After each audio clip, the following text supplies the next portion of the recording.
Am I the a-hole for ignoring my estranged mom even though she's trying to rebuild our relationship? This is probably going to be long, but I really need advice because I'm feeling torn. I, 17M, have had a very complicated, painful relationship with my mom, 39F, for most of my life, and especially over the last 5 years. When I was younger, life in our house was chaotic, to put it mildly.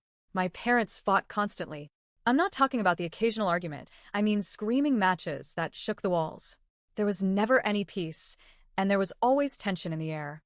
I knew even then that both of them were struggling. They both had serious addictions to drugs, to alcohol, and although my dad definitely played his part in the chaos, my mom was just as much a part of the problem. When I was around 12, everything came crashing down. My mom packed a bag and left. She said she needed time to find herself and couldn't do it anymore. Just like that, she walked out. No plan, no discussion, just gone. She left me, my then 7-year-old brother, and our infant sibling alone with my dad, whose own addiction spiraled even further without her there. I still remember how surreal those days felt. We were basically raising ourselves. There were weeks when we lived off canned food, and I'd help my brother with his homework while my dad was passed out in the other room. After a while, my mom started randomly showing up again. She'd drop by to help cook a meal or change a diaper, then disappear for days or weeks without explanation. It was confusing and upsetting, especially for my youngest brother, who was still a baby and didn't even really understand who she was.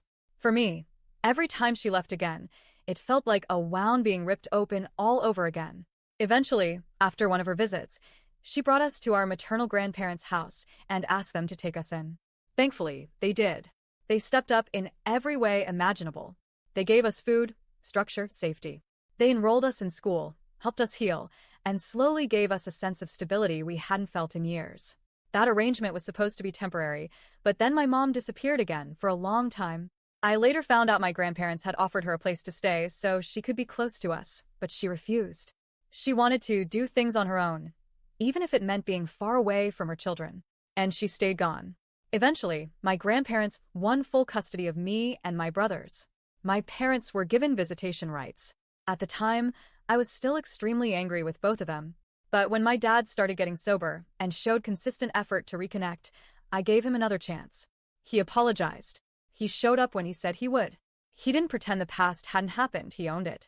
And that meant something to me. These days, I spend time with him regularly, and we've repaired a lot of what was broken between us. It's not perfect, but it's real. My relationship with my mom, though, it's another story entirely. She didn't really start fighting for us until after the custody was finalized. Suddenly, she wanted us to live with her again. But she had no home, no job, no plan. And when my grandparents refused to hand us over, she accused them of stealing us, turning us against her, manipulating us. She became bitter and aggressive, even toward me. I tried to reason with her. I wanted to believe she just missed us and didn't know how to express it. But every conversation turned into her ranting about how unfairly she was treated.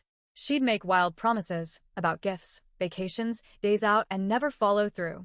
She'd say she was coming to visit, and then ghost. Over time, I realized it wasn't about us, it was about her guilt, her pride, her need to rewrite the story to make herself the victim. She told me once, when I tried to explain how I felt, that I was just a kid and didn't understand what my grandparents had really done to her, that I was too young to know the truth.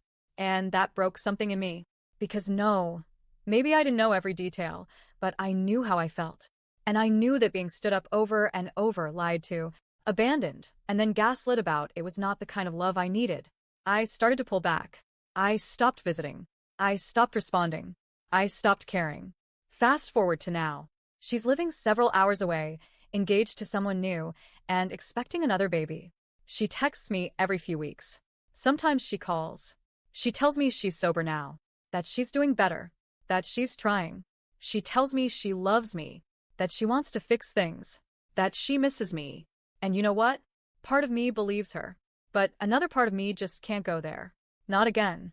I don't hate her. I do love her somewhere deep down. But the damage she caused isn't something an "I'm better now" text can undo. I was a child when she left. I became the big brother and the parent when she and my dad failed us. I'm the one who held my brother's hand while he cried because he didn't understand why mommy was gone again. I'm the one who felt abandoned again and again while she tried to find herself. Now she wants a relationship, and I'm the one putting up walls. I know she's trying, and I do respect the effort, but I can't bring myself to forgive her yet. Not when every text from her still brings back years of broken promises. So now I'm stuck wondering, AITA for still ignoring my mom, even though she's trying now? Even though she's sober and reaching out? Even though she's technically doing all the right things just years too late?